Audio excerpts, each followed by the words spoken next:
I had just come into $11 million and hurried home to tell my husband, but a severe accident put me in the hospital. To my shock, he never visited. When I called, he said he had no time or money for a loser. Days later, he showed up with his new wife to taunt me. But when she saw me, okay, let me tell you a story that still feels surreal. Imagine waking up in a hospital bed, your body shattered, only to discover the man you married has vanished. And then, when he finally shows up, it's not with relief or concern, but with a new wife by his side, who looks at me and screams, "Oh my God, she's my mother." Yeah, that happened. My name is Morgan, and at 35, I never expected to inherit $11 million from an estranged uncle. I was literally driving home, buzzing with excitement, ready to tell my husband Eric this life-changing news, when my world quite literally crashed around me. What followed was a nightmare of pain and betrayal, but somehow, from the ashes, I found a family I never knew I had. Stick around, because this story isn't just about what I lost, but about how my life fell apart and then came back together in ways I never, ever imagined. My relationship with my Uncle James? Complicated, to say the least. He was my father's older brother, but they had a massive falling out decades ago over the family business. The rift ran so deep that our families barely acknowledged each other, even at the rare holiday gatherings. Yet, I held on to these really fond, almost magical memories of visiting his sprawling countryside estate as a child. Those brief visits felt like stepping into another world, with Uncle James showing me his collection of rare books and spinning tales of his incredible business adventures abroad. Uncle James was a self-made millionaire, built an empire in real estate development. His business acumen was legendary in our small town, but his personal life? Not so much. He never married, never had children, just threw himself completely into his work. What I didn't know until much later was that he'd been secretly keeping tabs on me all these years. "You remind me of myself at your age," he once told me when I was 12, during one of our few meetings. Smart, stubborn, and not afraid to speak your mind. After I graduated college and moved away, the birthday cards and occasional letters started. I'd respond politely, briefly, not really sure how to bridge that massive family divide. The letters were usually mundane updates about his life, some business insights, and just occasional questions about mine. I never realized he was carefully, painstakingly, building a connection with me, the niece he barely knew. Then, 6 months before the accident, I heard from a distant cousin that Uncle James had been diagnosed with advanced heart disease. Without even thinking twice, I decided to visit him at the hospital. I walked in, and my heart sank. He looked so frail, a shadow of that imposing figure from my childhood. But when he saw me, his eyes lit up. "Morgan," he whispered, his voice so weak. "I always knew you would come back." That visit turned into weekly ones.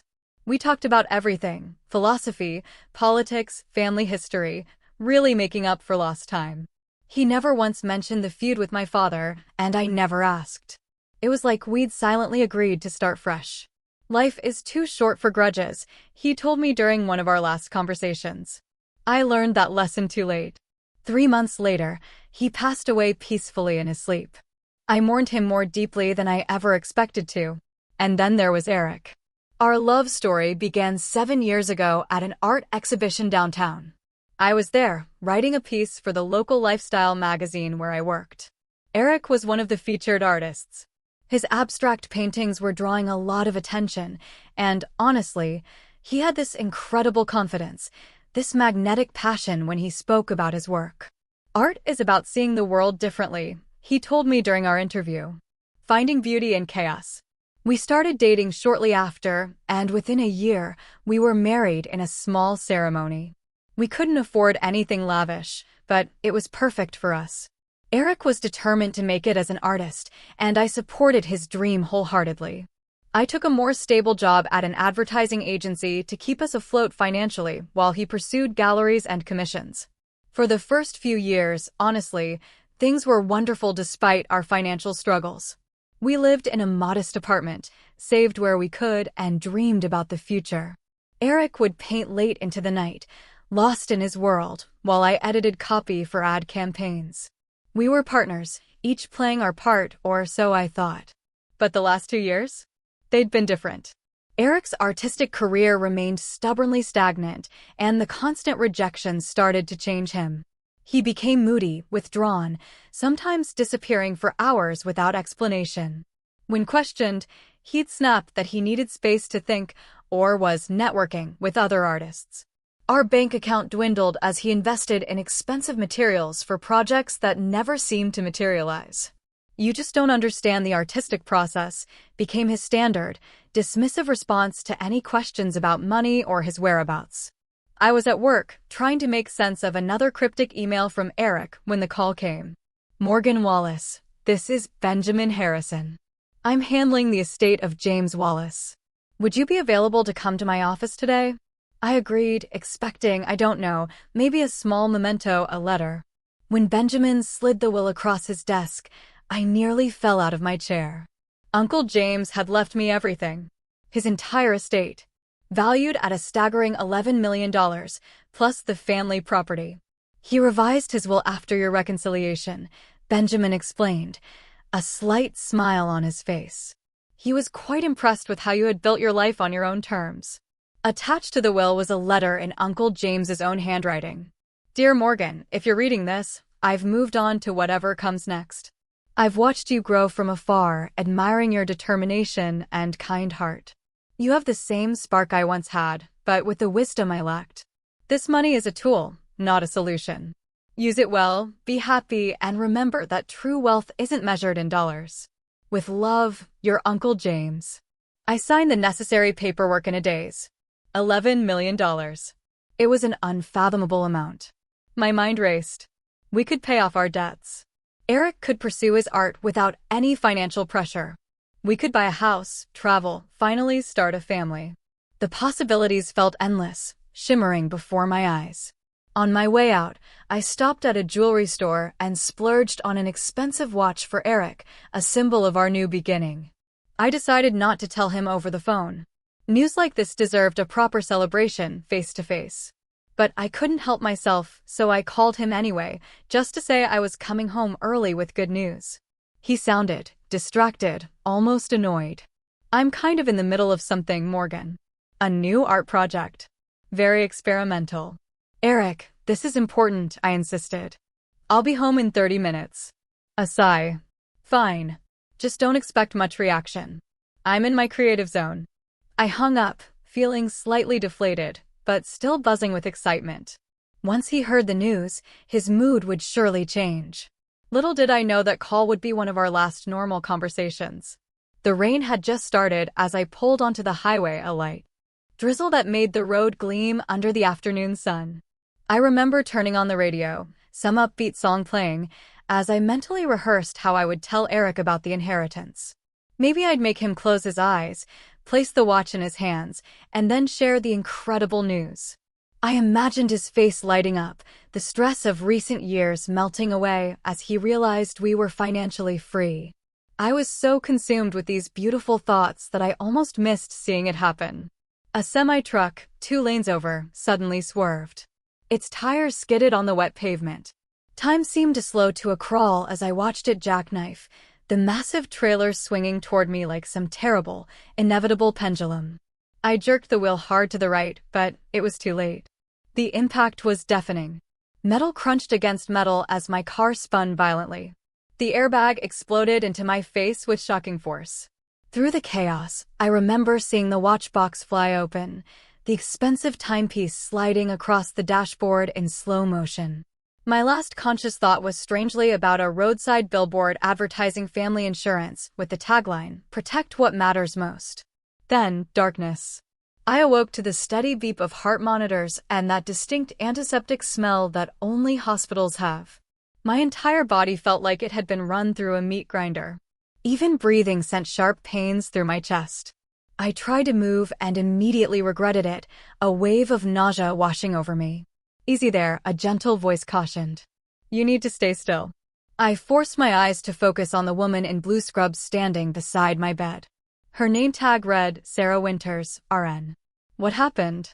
My voice came out as a rasp, raw and weak. You were in a serious accident on Highway 65, Sarah explained, checking one of my 4 lines. You've been unconscious for almost 2 days. 2 days. The information landed like a brick. My husband, does Eric know I'm here? Sarah's expression shifted subtly, a flicker of something I couldn't quite decipher. We contacted the emergency number in your phone. Left several messages. But he hasn't come. Even in my drugged state, I felt a sharp stab of confusion. Not yet, but I'm sure he will soon, she added, though her tone lacked any real conviction.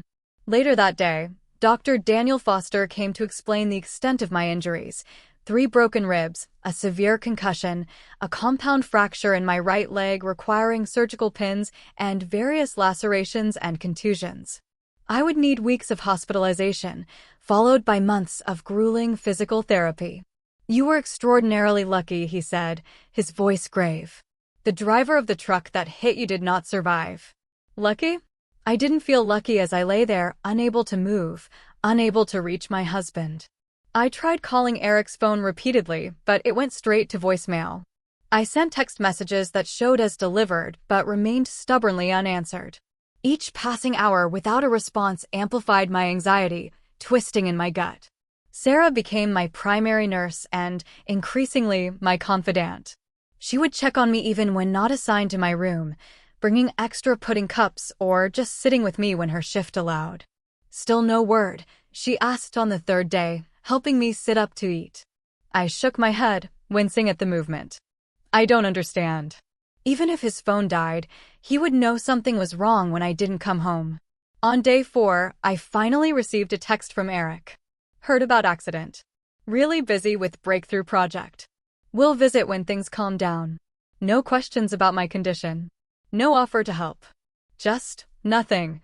That doesn't sound right. Sarah frowned when I showed her the message. Do you have friends who could check on him? I called my friend Melanie, but she sounded strange on the phone, making excuses about why she couldn't visit yet. When I pressed her about Eric, she quickly changed the subject. By the end of the first week, a cold knot of suspicion had begun to form in my stomach. Using Sarah's tablet, I checked social media and found something that made my blood run cold. Eric had checked in at Artemis Gallery, an exclusive art club known for its wealthy patrons, with a caption about celebrating new beginnings. With shaking hands, I called his number again. This time he answered, his voice annoyed, music blaring in the background. Eric, I'm in the hospital. I've been here for a week. Where are you? A pause. Look, Morgan, I'm in the middle of something important. More important than your wife being in critical condition? Another pause, longer this time. When he spoke again, his voice had changed, become colder, sharper. I don't have time or money for a loser, Morgan. Some of us are moving forward with our lives. The phone went dead. I stared at it in disbelief, tears streaming down my face, hot and stinging. What did he mean, loser? I had just inherited $11 million. And more importantly, I was his wife, injured and alone. Sarah found me sobbing an hour later and immediately called for a sedative. As the medication took effect, dulling both physical and emotional pain, one thought kept circling in my foggy mind. Something was very, very wrong. The days following Eric's cruel phone call were the darkest of my life. I refused food, barely slept, and cried until I had no tears left. The physical pain of my injuries paled in comparison to the emotional devastation. 7 years of marriage, and this was how it ended? With a dismissal so cold, it felt like talking to a complete stranger. Sarah became concerned enough to call in Dr. Jessica Parker, the hospital psychologist. A petite woman with kind eyes and a no-nonsense attitude, Jessica didn't offer empty platitudes. What you are experiencing is trauma on multiple levels, she explained during our first session. Physical injury, emotional betrayal, and the shock of sudden abandonment. It is normal to feel like you are drowning. Did he know? I asked aloud, not really expecting an answer, my mind drifting to the money. I mean, what money? Jessica asked, intrigued. I hadn't told anyone at the hospital about my inheritance. It seemed utterly unimportant compared to everything else happening. But now, I wondered if it was the key to understanding Eric's monstrous behavior. I inherited $11 million the day of my accident, I explained, the words feeling heavy. I was on my way to tell Eric when the crash happened. Jessica's eyebrows shot up. That certainly adds another dimension to consider. 2 days later, Melanie finally visited. She entered my room cautiously, clutching a small bouquet of flowers and looking everywhere but at me. "You look terrible," she blurted, then immediately grimaced. "Sorry, that came out wrong. Why have you been avoiding me?" I asked directly, the medications having dulled my capacity for social niceties. Melanie sat heavily in the visitor's chair, the flowers forgotten in her lap. "I didn't know what to say, Morgan. Everything is so messed up. Tell me what's going on with Eric." She fidgeted with her wedding ring, twisting it nervously. He's with someone else now. A woman named Vanessa." The words hit me like another car crash, slamming into my chest. "What do you mean, with someone else?" "We're married." "He's been telling people you didn't survive the accident," she whispered, tears forming in her eyes. "He even held a small memorial gathering at your apartment last week." I couldn't bring myself to go. The room seemed to tilt sideways. "He told people I was dead?" "While I was lying here, fighting for my life in the hospital." Melanie nodded miserably. "I only found out you were alive when Sarah called me yesterday. Eric blocked all your social media accounts. He changed the locks on your apartment." "Show me," I demanded, a cold fury rising within me. "Show me this woman." Reluctantly, Melanie pulled out her phone and opened Instagram. There he was, my husband, arm around a slender woman with dark hair. They were at an art gallery, opening champagne glasses in hand, looking for all the world like an established couple. Something about the woman's face triggered an odd sense of familiarity, a nagging flicker in my memory. She was younger than me, maybe mid-20s, stylishly dressed, with features that somehow echoed my own. "Her name is Vanessa Lauren. She's some kind of assistant at the Haywood Gallery," Melanie explained. "They met about 3 months ago, according to mutual friends." 3 months. While I was visiting my dying uncle, Eric had been cultivating a relationship with this woman. I felt physically ill. "There's more," Melanie added, her voice dropping even lower. "People are saying they got married last weekend. Some quick ceremony at the courthouse." Married. My husband had declared me dead and married another woman within days of my accident. The betrayal was so enormous, so utterly unbelievable, I simply couldn't process it. Sarah, who had been hovering nearby, stepped in when she saw my heart rate monitor spiking dangerously. "I think that's enough for today," she said firmly, guiding Melanie toward the door. "I'm so sorry, Morgan," Melanie called back. "I should have told you sooner." After she left, Sarah sat with me, her presence steady as I tried to make sense of what I had learned. "You need legal help," she said finally, her voice resolute. "This is not just betrayal, it is fraud." She was absolutely right. With Sarah's assistance, I called Benjamin Harrison the next morning. "Morgan, I was beginning to worry," the attorney said, a hint of concern in his voice. "I've been trying to reach you about some concerning developments." "Let me guess," I said bitterly. "My husband has been asking about my inheritance." "More than asking," Benjamin confirmed. "He came to my office claiming to be your next of kin, saying you had passed away in an accident. He brought marriage certificates and what appeared to be death documents, though they didn't pass closer inspection." "He's trying to steal my inheritance," I said, the pieces finally clicking into place with sickening clarity. "It appears so," Benjamin replied, "and he's not working alone. He brought a young woman with him who he introduced as your sister, claiming she should have partial inheritance rights." "I don't have a sister," I said automatically, then froze. "What was her name?" "Vanessa something. French surname." My mind raced. The familiar face, the resemblance people had noted between us, the timing of her appearance in Eric's life, just as Uncle James's health had begun to fail. "Benjamin," I said, my voice gaining strength. "I need you to do some digging into this woman's background, and I need you to come to the hospital tomorrow. I think my husband is planning something, and I need to be prepared." That night, I barely slept, my mind piecing together the fragments of this bizarre puzzle. How had Eric known about the inheritance before I told him? Why choose a woman who resembled me to play this con? And why did she look so familiar to me beyond just the physical resemblance? By morning, I had a sickening theory forming, one so twisted I could barely contemplate it. I asked Sarah to set up a small camera in my room, ostensibly for security purposes. Then, with Melanie's reluctant help, I sent a text to Eric's phone from her number, carefully crafted to hit him where it hurt. I know about the inheritance. Morgan is awake and remembers everything. You need to fix this before she talks. The response came within minutes. We'll handle it today. Delete this message. They were coming. And I would finally get some answers. I spent the morning preparing myself, both mentally and physically, for the confrontation to come. Sarah helped me sit up properly in bed and adjust my appearance so I looked slightly more vulnerable than I actually felt. Dr. Jessica coached me on maintaining emotional control, regardless of what might be said. Remember, she reminded me, her eyes steady, you hold the power here. No matter what he says or does, he cannot take that from you unless you allow it. Benjamin arrived at noon, briefcase in hand, and stationed himself in the chair by the window, where he wouldn't be immediately visible to anyone entering. The small camera Sarah had set up was discreetly recording, its tiny lens aimed at the foot of my bed. Are you certain you want to do this today? Benjamin asked, concerned about my still fragile condition. We could handle this through proper legal channels. I need to see his face, I replied, my voice firm. I need to understand why. At precisely 2 o'clock in the afternoon, there was a knock at my door. My heart rate spiked, the monitor betraying my anxiety despite my composed exterior.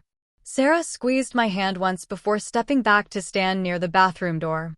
Eric entered first, dressed in an expensive-looking blazer I had never seen before. His hair was styled differently, and he wore a new watch that probably cost several $1,000s. The transformation from struggling artist to affluent sophisticated was jarring, almost grotesque. His expression as he saw me was not surprise or relief, but annoyance quickly masked by false concern. Morgan, he said, his voice theatrical, dripping with insincerity. You're awake. We've been so worried. I asked, my voice steadier than I felt. He glanced back toward the doorway, gesturing impatiently. A slender figure stepped into the room, but remained partially hidden behind him. I could only see a glimpse of dark hair and a designer dress. You remember Vanessa, of course, he said smoothly. Your cousin's daughter. I said nothing, watching as he moved further into the room, his confidence growing with each step. He had always been an actor at heart, so convincing in whatever role he chose to play. Today, he had cast himself as the concerned, grieving husband. The doctors say your memory might be affected by the accident, he continued, a thinly veiled warning in his tone. So many things have happened while you've been unconscious. Like you telling everyone I was dead? I asked quietly, cutting him off. His step faltered momentarily before he recovered, a flash of irritation crossing his face. A terrible misunderstanding. When they first brought you in, they thought you might not make it. I was devastated. Some people misinterpreted your grief? And the new apartment? The art gallery celebrations? The marriage license? His eyes narrowed slightly, calculating. You've been listening to gossip, darling. Not good for your recovery. What matters now is getting you well and sorting out the financial aspects of your situation. He pulled some papers from his inner pocket. The doctors mentioned you might not be able to handle your affairs for some time. I've brought some simple forms authorizing me to manage things while you recover. I almost had to admire the performance. If I had been heavily medicated or confused, I might have believed his concerned act. But I could see the coldness behind his eyes, the impatience in the way he held out the papers. You mean the $11 million I inherited? I asked bluntly. His expression flickered, surprise quickly masked. You remember that? Yes, of course. Such a blessing, but also a responsibility. In your condition, the stress of managing such funds could impede your recovery. How thoughtful of you to worry about that, I said, a bitter sarcasm in my voice. He smiled, mistaking my calm for compliance. I've always had your best interests at heart, Morgan. Is that why you blocked my social media accounts, changed our apartment locks, told my friends I was dead? Eric's facade began to crack, dissolving into raw anger. You're confused. The medication. Show her the video, Benjamin, I said suddenly, raising my voice slightly. Benjamin, who had been a silent observer until now, stood up from his chair. Eric spun around, genuinely startled.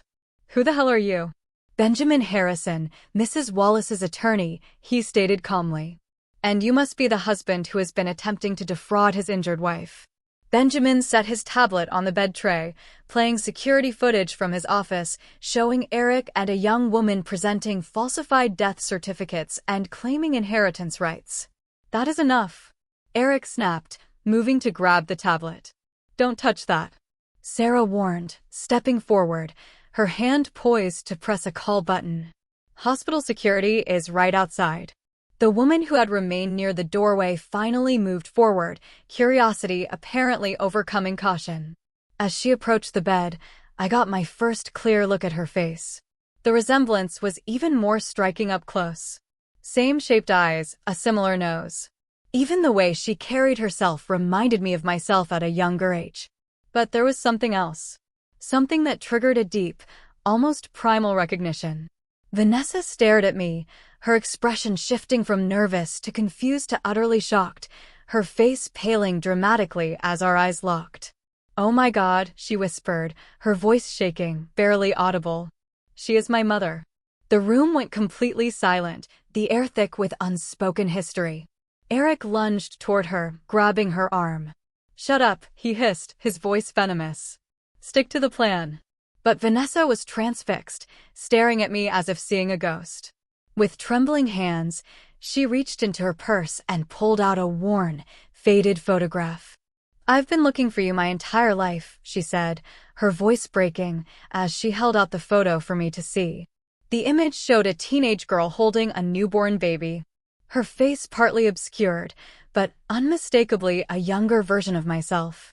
A photograph I hadn't seen in 17 years, one I thought had been destroyed long ago. As I stared at the evidence of my most carefully guarded secret, the room seemed to spin around me. The beeping of the heart monitor accelerated, a frantic rhythm betraying the sudden, overwhelming emotion. Pieces of a puzzle I never knew existed suddenly locked into place. My hands trembled as I took the photograph from Vanessa. The teenage girl in the image looked so young, so scared, her eyes red from crying as she held the tiny bundle for what she knew would be the first and last time. Where did you get this? I whispered, my voice thick with emotion. It was with me when I was adopted, Vanessa replied, her voice equally soft. The only link I had to my birth mother. I've carried it with me every day since I was old enough to understand what it meant. Eric made another attempt to intervene. This is ridiculous. She's clearly confused and trying to manipulate the situation. Be quiet, Eric, I said with a newfound authority that seemed to surprise everyone, including myself. For once in your life, just stop talking. I looked back at Vanessa, really studying her face now. She had my mother's cheekbones and my eyes. How had I not seen it immediately? Perhaps because I had spent 17 years trying to forget, to push away the memory of the baby I had held only once. I was 18, I began, my voice steadying as I spoke, the words flowing like a confession. A senior in high school with plans for college. My boyfriend at the time wanted nothing to do with the baby, and my parents were horrified by the scandal it would cause in our small town. Vanessa sat on the edge of my bed, transfixed, listening to every word. They sent me to stay with a distant aunt during the pregnancy. After you were born, they arranged a closed adoption. I was allowed to hold you once, and someone took this picture. I didn't know they had given you a copy.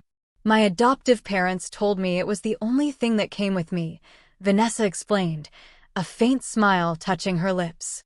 They were wonderful people who never hid the fact that I was adopted.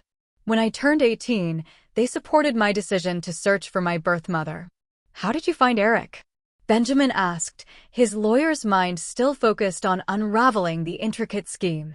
Vanessa looked uncomfortably at Eric, who stood rigid with anger by the window.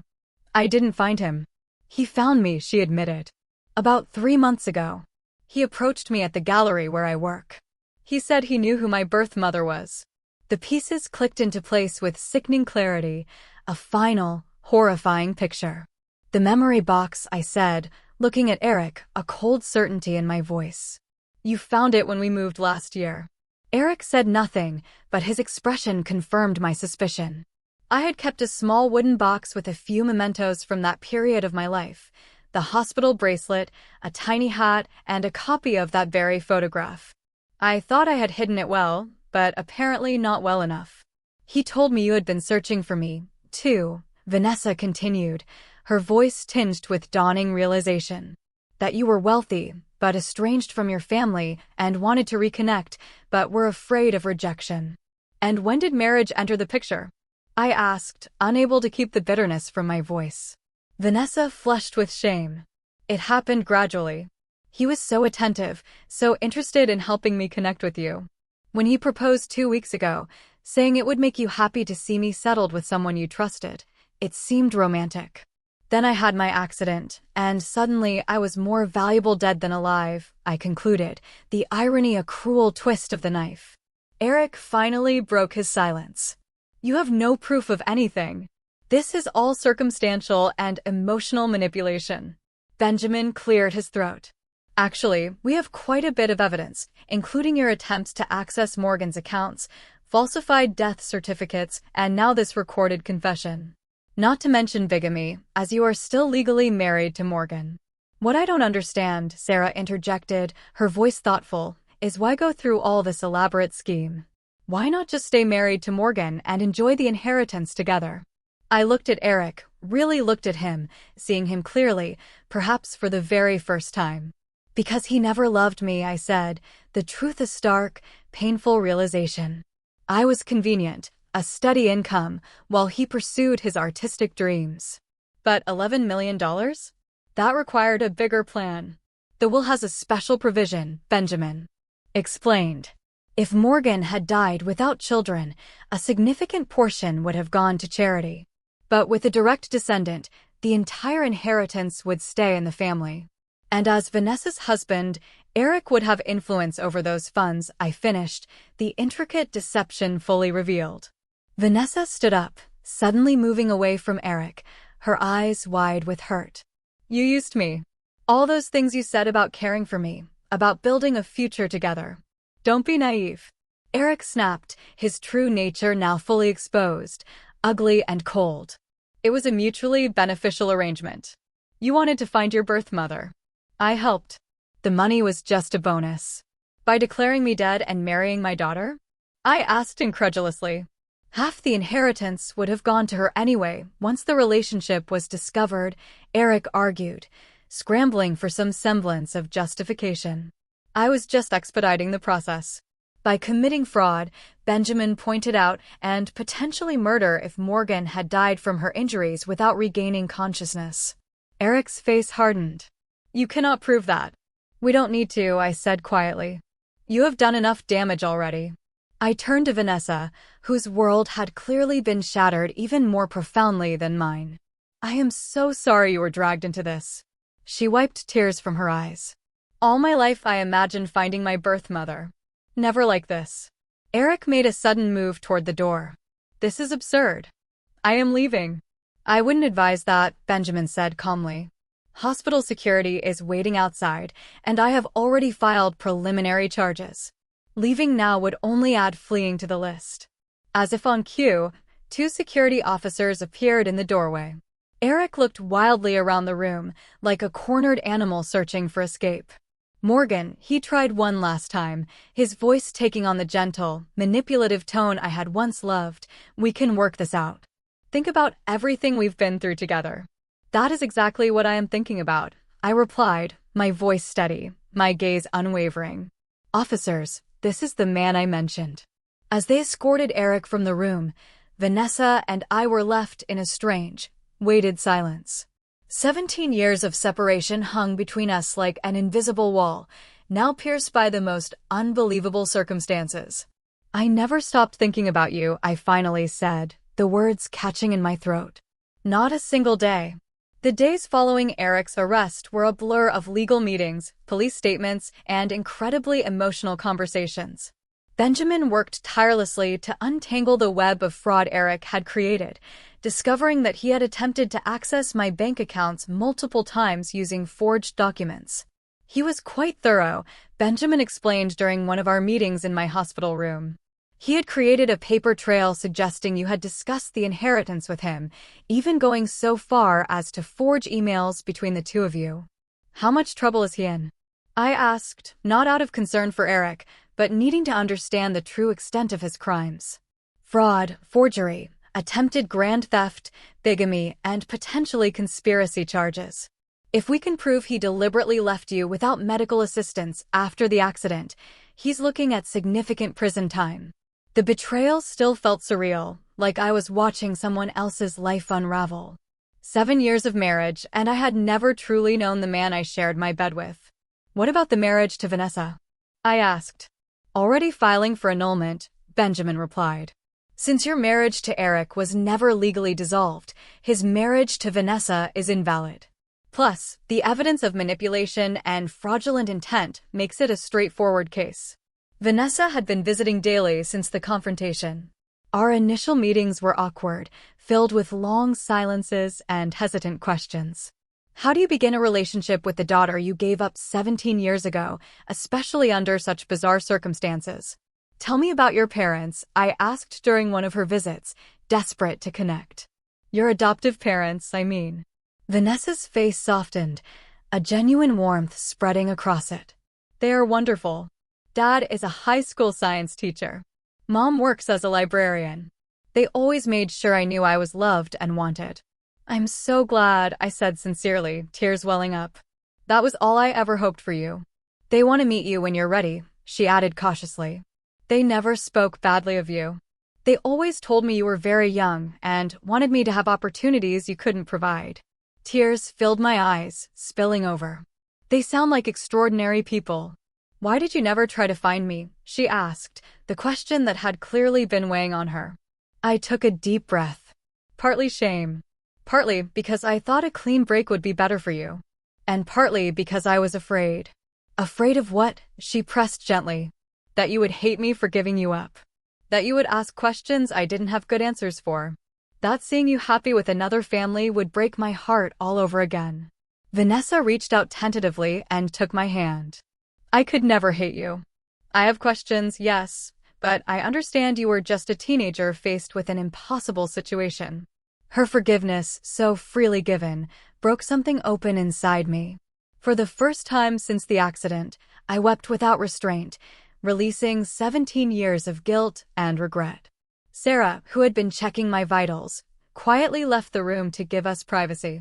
While my emotional wounds began the slow process of healing, my physical recovery continued as well. The surgeons had done excellent work on my leg, but the road to full mobility would be long and arduous. Physical therapy sessions were grueling, often leaving me exhausted and discouraged. You're making remarkable progress, Dr. Foster assured me during one follow-up examination. Many patients with your injuries would still be bedridden. I have good motivation, I replied, glancing at Vanessa, who had taken to attending my therapy sessions for moral support, cheering me on from the sidelines. Benjamin visited again with news about the inheritance situation. Given the circumstances, he said, I believe we should discuss how you want to handle the estate, particularly in light of Vanessa's relationship to you. I had been thinking about this extensively. Uncle James left everything to me because he didn't know about Vanessa. Had he known he had a great niece, I believe he would have included her. So, you want to split the inheritance? Benjamin clarified. Yes, equally. Vanessa immediately protested. Morgan, no. That money is yours. I never came looking for you because of money. I know that, I assured her, my voice gentle but firm. But your family, my family, and I have 17 years of birthdays and Christmases to make up for. 2 weeks after Eric's arrest, I received a visit from Detective Laura Jennings, the officer handling the case. We found something concerning when executing the search warrant on your apartment, she explained, placing a sealed evidence bag on my bed tray. Inside was a small bottle of pills with a pharmacy label in my name, but for medication I had never been prescribed. These are powerful sedatives, often used to treat severe insomnia, Detective Jennings explained. According to the prescription date, They were filled 3 days before your accident. I've never had trouble sleeping, I said, confused, my stomach churning. I've never seen these before. We are investigating the possibility that your husband may have been medicating you without your knowledge. Several of your neighbors reported hearing arguments in the weeks before your accident, and one mentioned you seemed unusually tired and disoriented during your last conversation. The implication was clear and chilling. Had Eric been planning to get rid of me even before learning about the inheritance? Had the crash simply provided a convenient opportunity to accelerate his nefarious plans?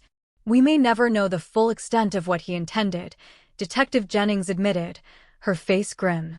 But rest assured, we are building the strongest case possible. As my discharge date approached, practical concerns began to surface. I couldn't return to the apartment I had shared with Eric, both for legal and emotional reasons. Hotels were not suitable for someone still requiring medical care and physical therapy. You could stay with me, Vanessa offered, ever practical. My place is small, but it has an elevator and no stairs. I couldn't impose like that, I protested, but she was insistent. It's not an imposition. I want to help, she insisted, then added with a small smile, besides, we have a lot of catching up to do. Sarah, who had become a dear friend throughout my hospital stay, had another suggestion. What about your uncle's property? Benjamin mentioned it's sitting empty. The idea took root, blossoming in my mind. The countryside estate where I had spent those few magical childhood days was now mine. It would need updating and modifications to accommodate my recovery needs, but it offered a fresh start, far away from the painful memories of my life with Eric. It's over an hour from the city, I mused, worried about Vanessa. That would be a long commute for you to the gallery. She looked down, fidgeting with her purse strap. Actually, I quit the gallery job last week. Too many memories of how Eric manipulated me there. What will you do now? She hesitated before answering. I've been thinking about going back to school. I always wanted to study psychology, maybe focus on helping adoptees and birth parents navigate reunions. The serendipity of the moment was not lost on me. The estate has plenty of room, I said, a smile spreading across my face. You could stay there while you figure things out. If you want to, of course. The look of hope on her face was answer enough. Somehow, from the wreckage of betrayal and pain, a new kind of family was emerging, one built on truth and choice, rather than deception. 6 weeks after the crash that changed everything, I was finally discharged from the hospital. Leaving the place that had been my home during this profound transformation felt strangely emotional.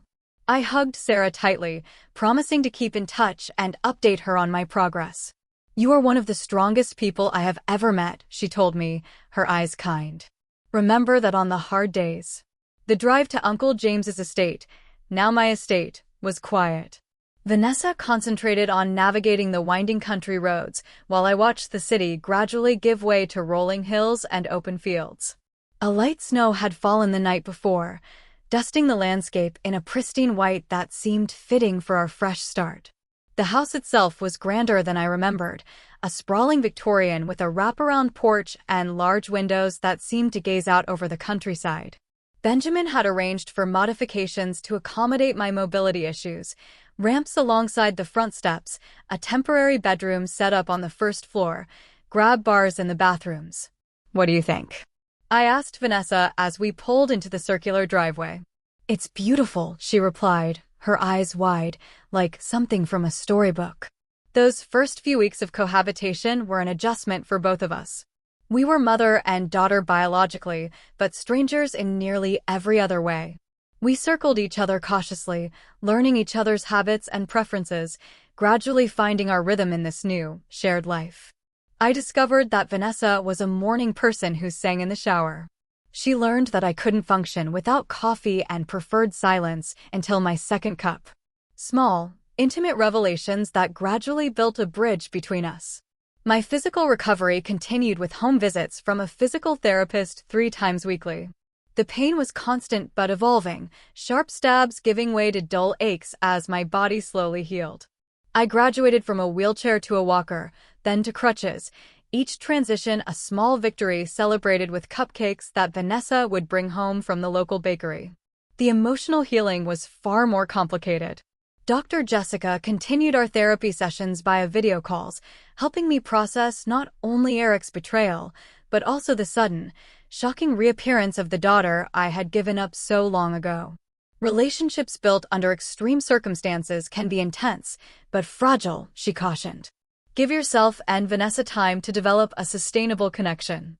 Taking her advice, Vanessa and I began establishing rituals that helped normalize our unusual situation: Sunday movie nights, Thursday cooking experiments, daily walks around the property as my mobility improved. We talked about everything and nothing, filling in the 17-year gap in our shared history, weaving our lives back together. One evening, about 3 months after moving to the estate, Vanessa hesitantly brought up a subject we had both been avoiding. "I would like you to meet my parents," she said, her voice soft. "My adoptive parents, I mean." My stomach tightened with anxiety. "Do they hate me?" "No," she said firmly, shaking her head. "They have always spoken of you with respect. They understood you were in an impossible situation." The meeting was arranged for the following weekend. I spent days worrying about what to wear, what to say, how to adequately thank them for raising the daughter I couldn't keep. When the day arrived, I was a bundle of nerves, pacing the front hall with my cane. Mark and Diana Lauren turned out to be exactly as Vanessa had described: kind, unpretentious people who greeted me with warmth rather than judgment. "We have always considered ourselves the custodians of Vanessa until you could be part of her life again," Diana told me over tea, her eyes shining. "We are so grateful that day has come, even under these difficult circumstances." Their generosity of spirit humbled me to my core. Instead of seeing me as a threat to their relationship with Vanessa, they welcomed me as an addition to their already loving family circle. By the end of their visit, we had made plans for holidays and future gatherings, expanding our unconventional family even further. The legal proceedings against Eric continued in the background of our new life. I attended court hearings when required, facing him across the courtroom with a strength I didn't know I possessed. He had lost the charismatic charm that once defined him, appearing sullen and diminished in his orange jumpsuit. When he was finally sentenced to 8 years for fraud and related charges, I felt no satisfaction, only a quiet relief that this painful, humiliating chapter was truly closing. "Do you still love him?" Vanessa asked me once, after a particularly difficult hearing. "No," I answered truthfully, the words feeling right and true. "I mourn the person I thought he was, but that person never existed. He was a character Eric created, like one of his paintings. As the seasons changed, so did the estate, and so did we. We planted a garden in spring, transforming the neglected grounds into something vibrant and alive. I found unexpected joy in nurturing growing things, perhaps because it paralleled my own rebirth. Following Benjamin's astute financial advice, we established a charitable foundation in Uncle James's name, focusing on supporting young single mothers and promoting ethical adoption practices. The irony of using my inheritance this way was not lost on me, but it felt profoundly right, a way of creating meaning from my own painful experience. Vanessa enrolled in university that fall, commuting to classes while continuing to live at the estate. Her passion for psychology was evident in how she approached everything, always considering the deeper motivations behind behaviors and choices. "You would have been a terrible artist's wife," she told me one evening as we sat on the porch, watching the sunset. "Too practical, too grounded." "And yet, I tried to be one for 7 years," I replied with a wry, bittersweet smile. "Because you thought love meant supporting someone else's dreams at the expense of your own." Her insight struck me deeply, a truth I had only recently come to understand. "When did you get so wise?" I asked, looking at her with admiration. "I had good parents," she said simply, a soft smile on her face. "All 3 of them." As my physical recovery plateaued, I began considering what I wanted for my own future. The advertising career I had pursued mainly to support Eric's artistic ambitions no longer appealed to me. With financial security now assured, I had the freedom to reinvent myself completely. I started writing, initially just as therapy, a way to process the chaos, but eventually with more serious intent. My story, fictionalized but emotionally true, began to take shape as a novel. The process was cathartic, transforming pain into purpose. 1 year to the day after the accident, we held a small gathering at the estate. Sarah came, along with Benjamin, Detective Jennings, Dr. Jessica, Melanie, and Vanessa's adoptive parents, Mark and Diana. People who had supported us through the darkest times, now sharing in the light. As I looked around at these faces, at the unlikely family we had created from the wreckage of betrayal, I was struck by the strange alchemy of life, its ability to transmute lead into gold, if given enough time and pressure.